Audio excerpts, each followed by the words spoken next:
지난 12월 4일 오전 4시 25분에 상주 영천 고속도로 그 방향에서 차량이 미끄러지면서 20여 대가 연쇄적으로 추돌하는 사건을 여러분 사고가 발생한 것을 여러분들 다 아실 줄 믿습니다.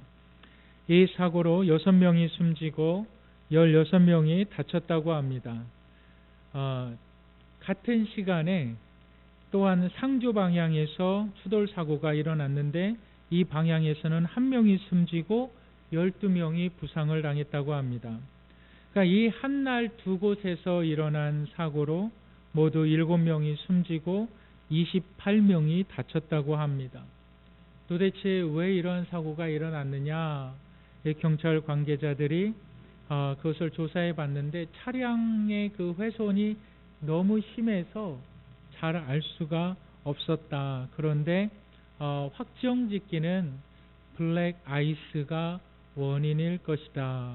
여러분, 블랙 아이스라는 것이 뭐냐면 이 아스팔트 위가 이제 마치 유리 코팅처럼 아주 매끄러워지면서 노면이 살짝 얼어버리는 거죠. 그런데 그것이 육안으로 봤을 때는 전혀 이것이 보이지가 않는다고 합니다. 그러니까 위험을 감지할 수가 없는 것, 그것이 블랙 아이스라고 말을 합니다. 내가 운전을 하고 가고 있어요. 그런데 갑자기 브레이크를 앞에 차가 잡아서 나도 이제 브레이크를 딱 잡는데 차가 막 미끄러지는 거예요. 여러분, 그런 경험들 있으시죠? 운전하시는 분들 노면이 살짝 얼어 있을 때는 브레이크를 밟든 엔진 브레이크를 밟든 어떻게 하든지 이 미끄러지는 것을 어떻게 피할 방법이 없어요. 피할 수 있는 방법이 없습니다. 여러분, 이러한 사고를 갖다가 불가항력적이다, 우리가 이렇게 표현하기도 합니다. 우리의 삶에는 불가항력적인 일들이 참으로 많이 일어나는 것을 보게 됩니다. 정말 나쁜 짓을 많이 하는 사람, 정말 기본적인 도덕과 윤리가 없는 사람, 다른 사람을 힘들게 하는 사람, 정말 우리가 이런 말을 할 때가 있어요. 천벌을 받아 마땅하다. 또한 심할 때는 이렇게도 이야기하죠. 벼락 맞아 죽을 사람아. 이렇게 그 말 뜻이 뭡니까? 정말 너는 구제불능이다, 이런 말이죠. 여러분, 근데 실제로 12월 8일에 보니까 네팔에서 이 벼락 때문에 14세 어린이가 벼락을 맞아 숨졌습니다. 네팔이라는 나라가 해마다 매년 24,000명 이상이 벼락을 맞아서 죽는다고 해요. 24,000명 이상이 벼락을 맞아 죽어요. 그냥 길을 가다가 벼락 맞아 죽을 수도 있어요. 불가항력적이죠. 여러분, 어느 날 엘리베이터를, 제가 승강기 그 안전 교육을 받으러 가는데 매년 승강기 사고가 일어난대요. 그런데 어쩔 때에는 승강기가 그냥 하강을 할 때가 있대요.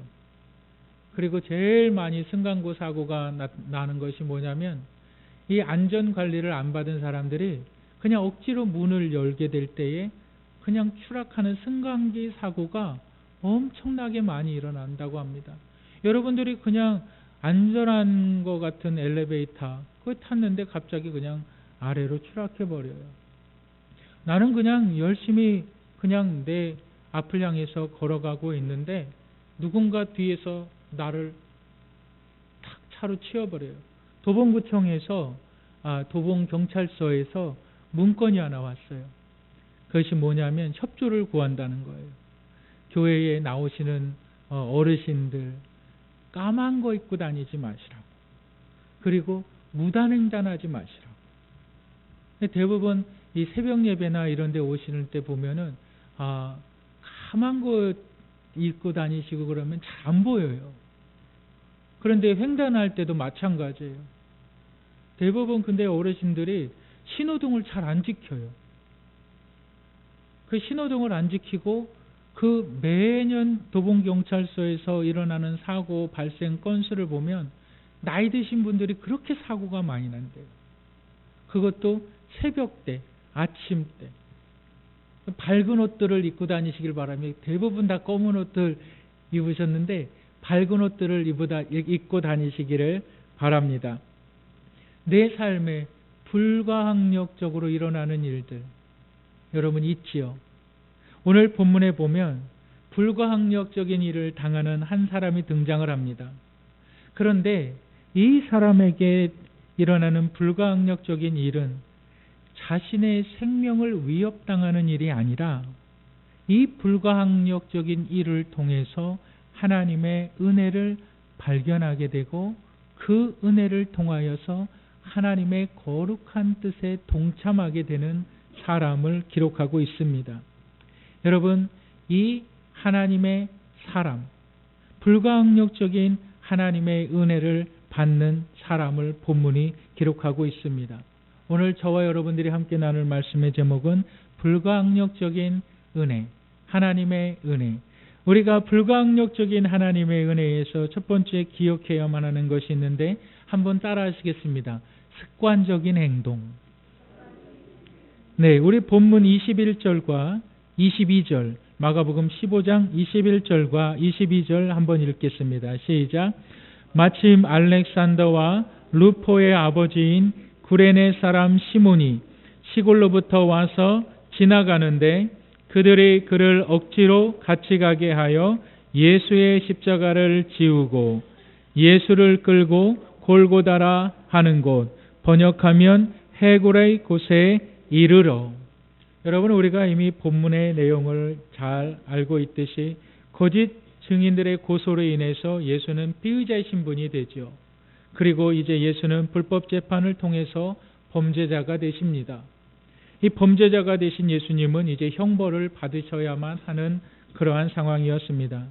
예수님을 고소하고 예수님을 신문하고 예수님에게 형벌을 가하는 그 기간이 이틀이었어요.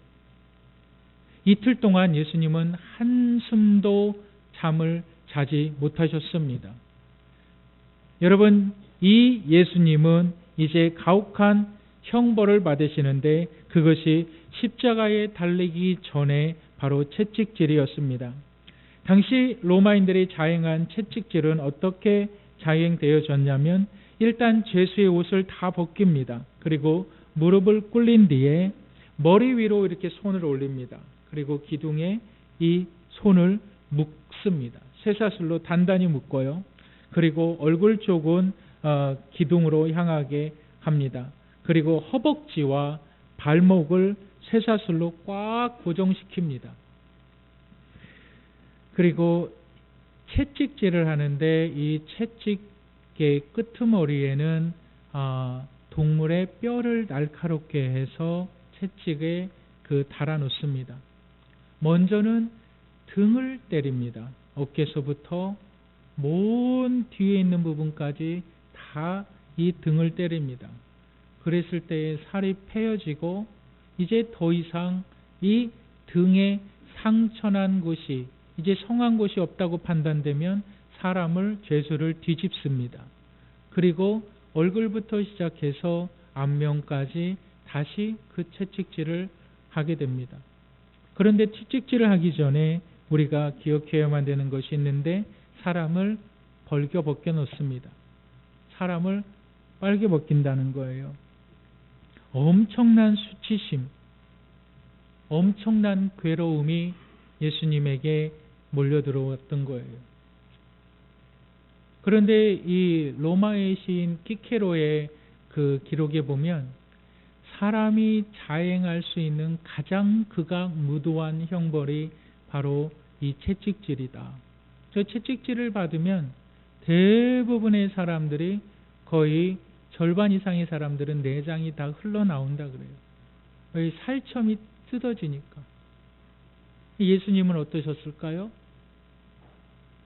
이틀 동안 한숨도 자지 못하시고 사람들에게 끌려다니시고 예수님은 신문을 받으시고 거짓된 증인들 앞에서 거짓된 재판 앞에서 신문을 당하시고 아무 죄가 없으신 예수님께서 그 채찍을 맞으셨어요.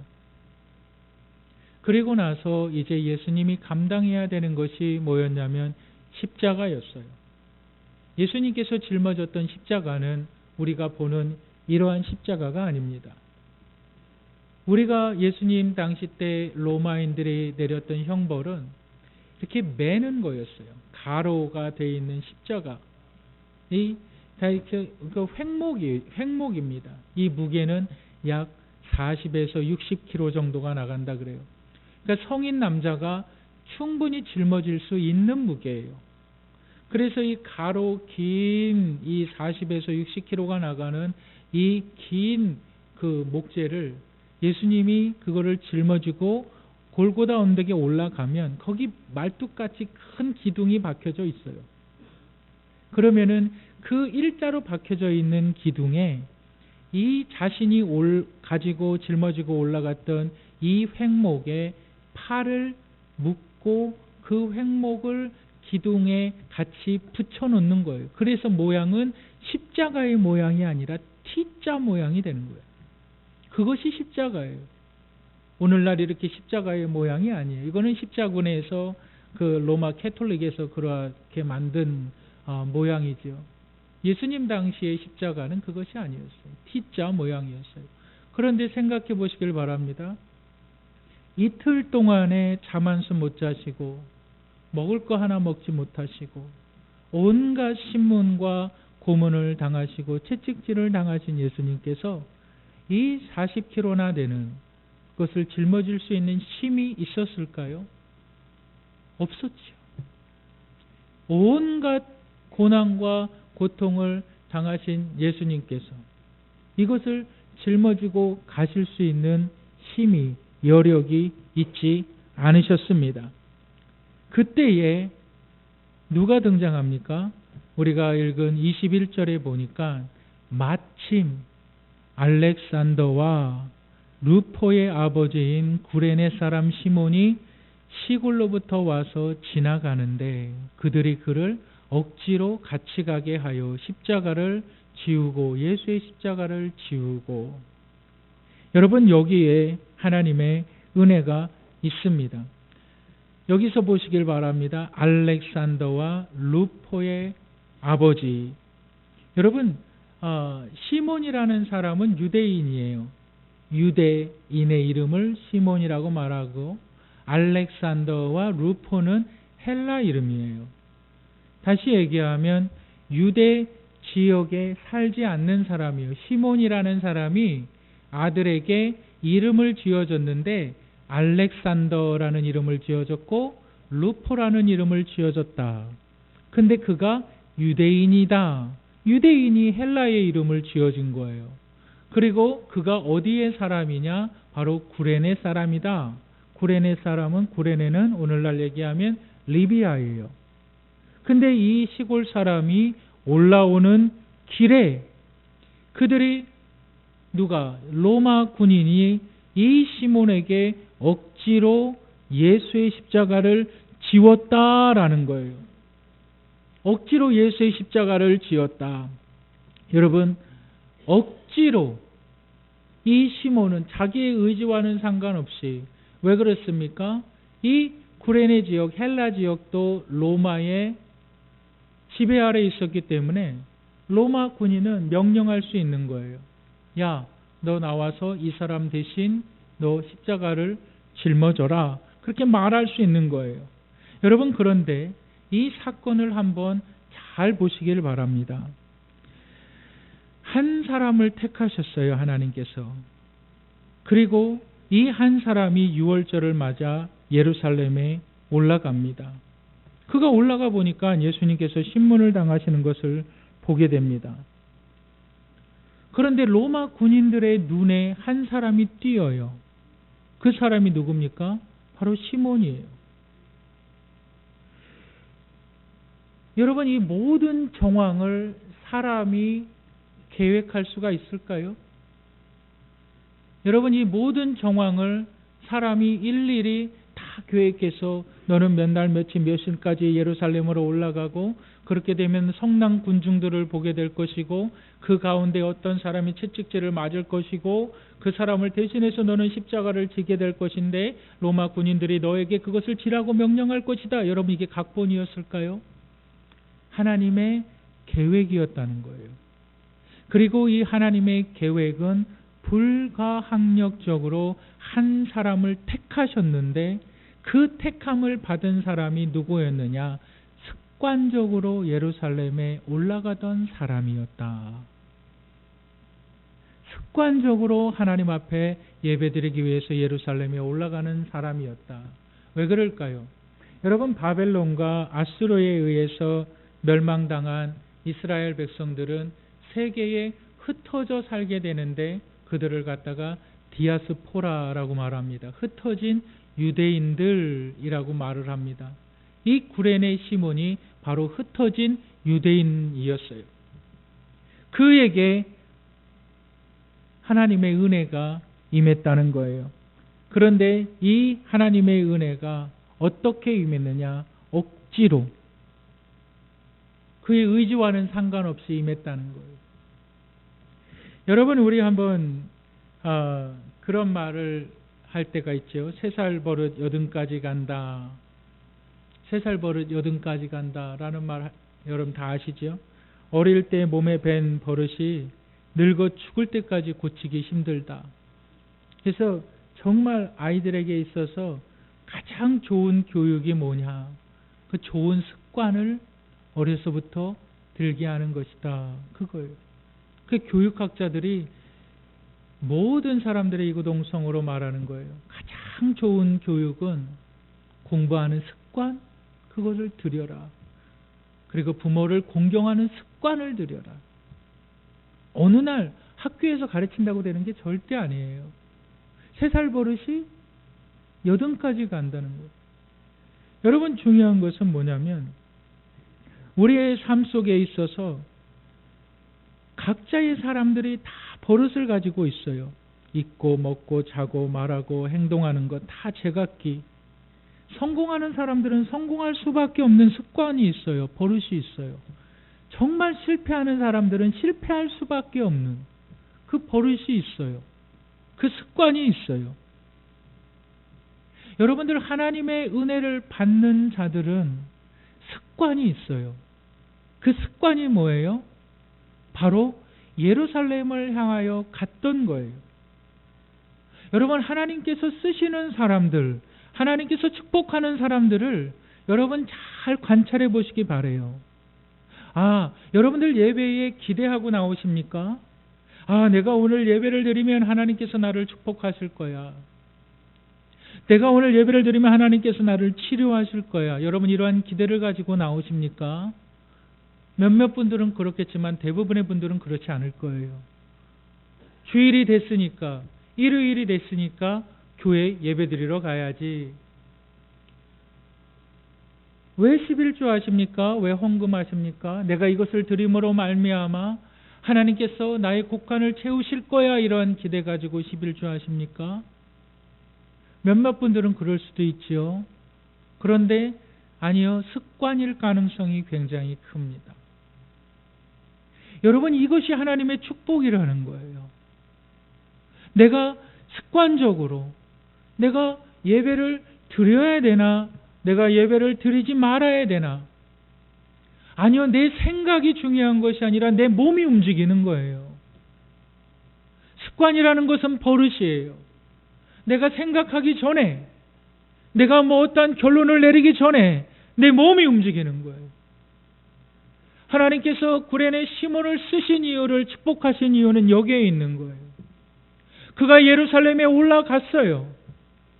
여러분 구레네에서 예루살렘까지 거리가 얼마인지 아십니까? 1846km예요. 오늘날로 얘기하면 걸어서 부산을 2번 왔다 갔다 하는 그 거리죠. 여러분 거기에 경비가 얼마나 많이 들어갈까요? 또한 여러분 내가 모든 하던 일들을 어떻게 해야만 할까요? 중단해야 되잖아요. 내가 2번이나 부산을 왔다 갔다 하는 그 걸음거리에서 왜 굳이 예루살렘을 가야만 했을까요? 이게 시몬의 습관이었어요. 여러분, 왜 주일날 나오십니까? 하나님께서 오늘 나에게 거대한 말씀을 하실 거야.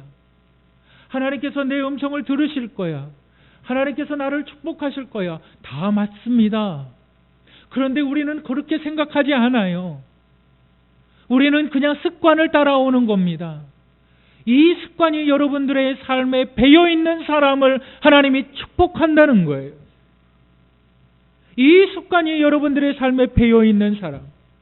오늘은 예배 가고 싶으니까 예배 가고, 오늘은 예배 가지 않고 싶으니까 내가 가지 않는 것. 아니, 생각이, 내 판단이 하나님을 만나는 그 자리에, 하나님을 찬양하는 그 자리에 내 생각의 결과에 따라 움직이는 게 아니라 내 생각에 상관없이 내 몸이 움직이는 거예요. 이거 습관이에요. 예배는 타협할 수 있는 게 아닙니다. 예배는 생각에 따라 움직이는 것이 아닙니다. 예배는 습관에 따라 움직이는 것이에요. 예수님께서 기도하실 때에 뭐라고 말씀하십니까? 누가복음에 예수님께서 그 습관을 따라 기도하시니라. 여러분, 정말 기도하시길 바랍니다. 우리 교회 성도들 기도 정말 안 하지요? 왜 그렇습니까? 여러분, 기도할 때요 30분을 넘기시기를 주님의 이름으로 축복합니다. 왜 그러냐면 30분 정도는 내 기도 제목으로 기도할 때가 많아요.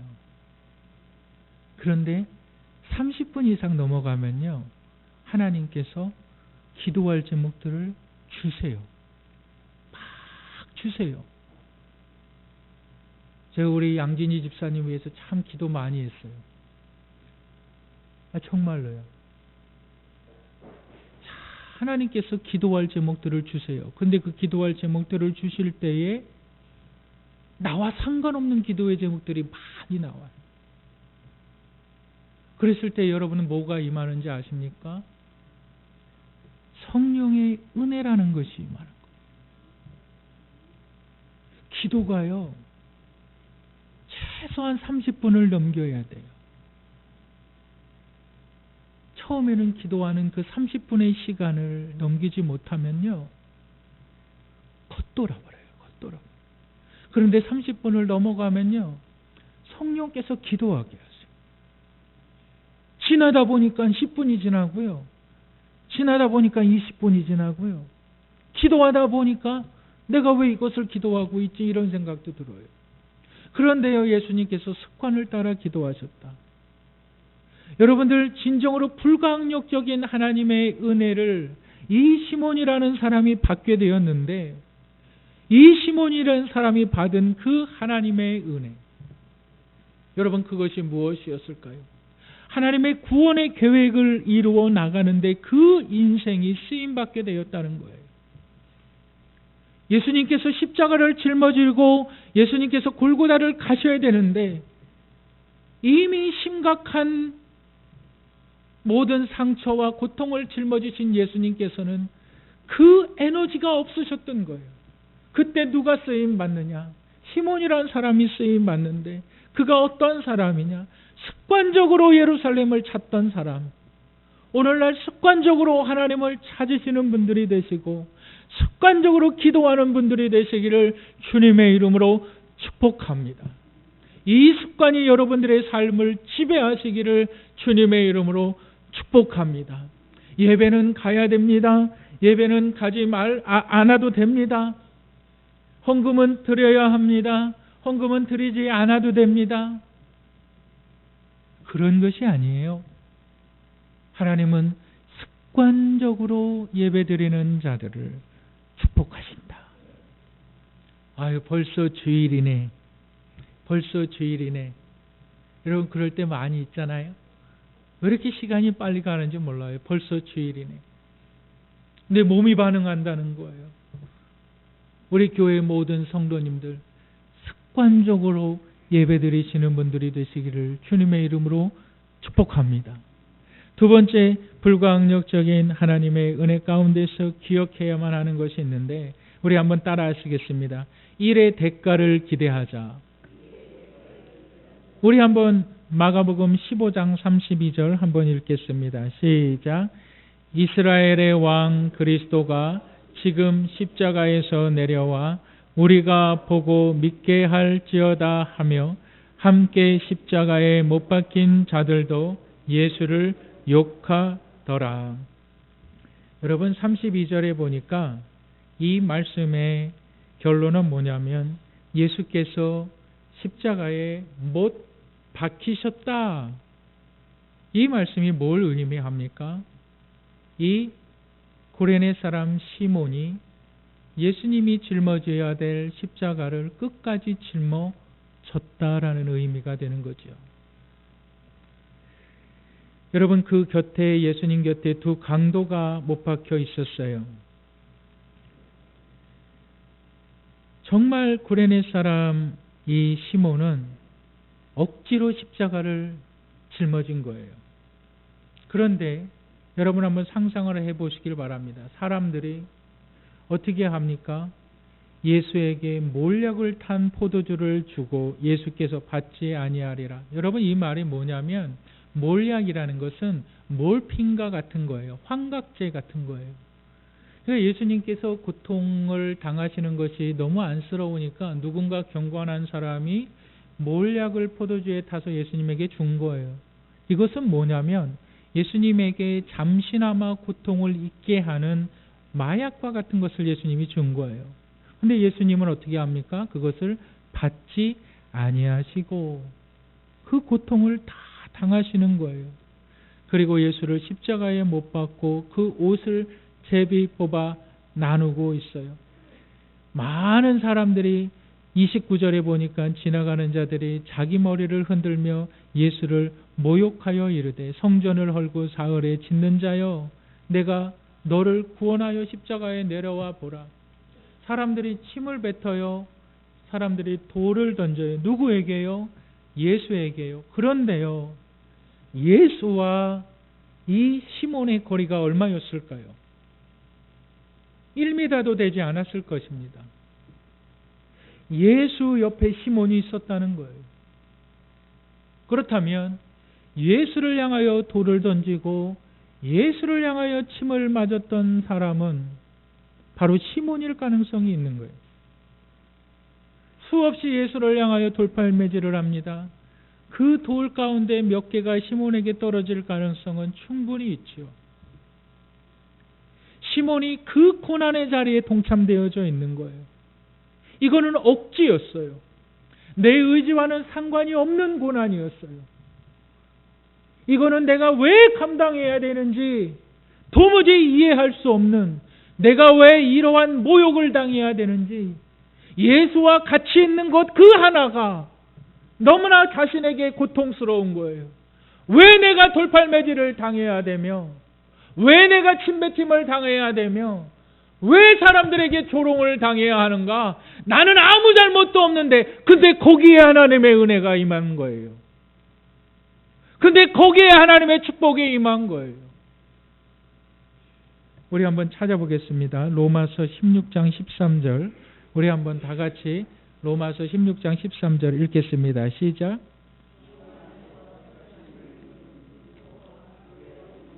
문안하라. 그의 어머니는 곧 내 어머니니라. 우리가 읽은 마가복음 15장 21절에 보면 마침 알렉산더와 루포의 아버지, 이 루포라는 이름이 또 한 번 로마서에서 나오는데, 이 사도 바울이 로마서에서 이렇게 말합니다. 루포와 그의 어머니에게 문안하라. 이 루포가 누굴까요? 바로 시몬의 아들입니다. 그리고 이 시몬의 아들은 어떠한 환경 가운데 있게 됐느냐? 주 안에서 택하심을 입었다. 루포의 인생과는 상관없이 하나님께서 그 아들을 복주시기로 결정하셨다는 거예요. 하나님께서 그 아들을 지키시기로 결정하셨다는 거예요. 하나님께서 그 아들을 보호하시고 지키시고 축복하시기로 결정하셨는데, 왜 이 루포가 이러한 은혜를 입었느냐? 따라가 보니까 그의 아버지의 시몬이 나오는 거예요. 그런데 그 시몬이 뭘 한 자냐? 예수의 십자가를 대신 짊어진 자였다. 여러분, 사도 바울이 루포의 어머니를 갖다가 내 어머니다 이렇게 얘기해요. 여러분, 사도 바울이 얼마나 많은 선교를 하게 됩니까? 여러분, 선교할 때 여러분 그냥 합니까? 얼마나 많은 경제적인 지원이 있어야 됩니까? 그 일을 누가 감당합니까? 루포가 감당하죠. 이 말이 무슨 말인지 아십니까? 영원한 하나님의 축복을 받은 보호하신 가운데 있는 루포였지만 그의 경제적인 필요를 하나님께서 충분히 채우신다는 거예요. 충분히 채우신다. 너 마음껏 쓰고 너 마음껏 드리고 너 마음껏 선교할 수 있도록 내가 너를 채운다는 거예요. 아, 사도 바울 당신은 복음만 전하십시오. 내가 뒤에서 다 채우겠습니다. 이 사도 바울이 그 루포와 그의 어머니를 향하여서 뭐라고 이야기합니까? 내가 그들을 만날 때마다 그들이 나를 대접하였고, 그 말이 나오잖아요. 그의 모든 경제적인 것을 하나님이 채우실 뿐만이 아니라 그에게 영원한 구원의 소망과 부활의 소망을 그에게 주셨다. 여러분, 따라 하시겠습니다. 심은 대로 거둔다. 여러분, 이것이 하나님의 은혜라는 사실을 여러분 믿으시기를 주님의 이름으로 축복합니다. 우리 갈라디아서 6장 5절 한번 읽어보실까요? 읽겠습니다. 시작. 각각 자기의 짐을 질 것이라. 6절 시작. 가르침을 받는 자는 말씀을 가르치는 자와 모든 좋은 것을 함께 하라. 7절 스스로 속이지 말라. 하나님은 업신여김을 받지 아니하시나니 사람이 무엇으로 심든지 그대로 거두리라. 8절 시작.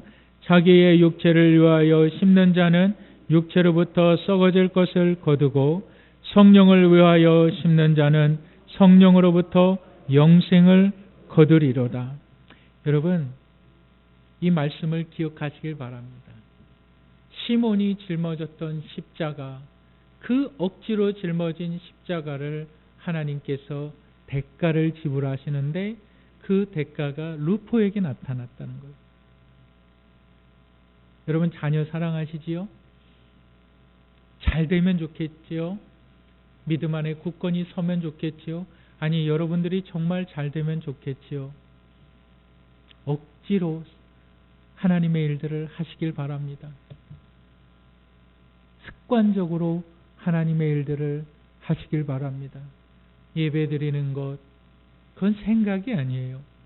하나님 앞에 헌물 드리는 것, 그건 생각이 아니에요. 그건 습관이에요. 어려서부터 부모가 가르쳐야 될 습관이에요. 여러분, 또한 하나님께서 어떻게 하십니까? 대가를 보응하신다라는 사실을 믿으시기를 바랍니다. 불가항력적으로 임하는 불행한 일들이 우리 가운데 일어나지 않기를 바랍니다. 하나님의 보호하심이 있는 분들이 되시기를 주님의 이름으로 축복합니다. 누구나 다 좋은 일을 하고 싶고 굳은 일을 하기 싫을 때가 많이 있습니다. 교회에 밥하는 것도 그렇고요. 교회에 설거지하는 것도 그렇고요. 어떠한 사람들은 그냥 식사하고 그냥 가면 되죠. 그런데 누군가는 꼭 설거지를 하는 사람이 있고요. 누군가는 꼭 식사를 준비하는 사람이 있고요. 또 청소를 하는 사람이 있고요. 누군가 힘들게 일하는 사람들이 있어요. 제가 말씀드리는 것은 그 분들을 위해서 말씀을 드리는 거예요.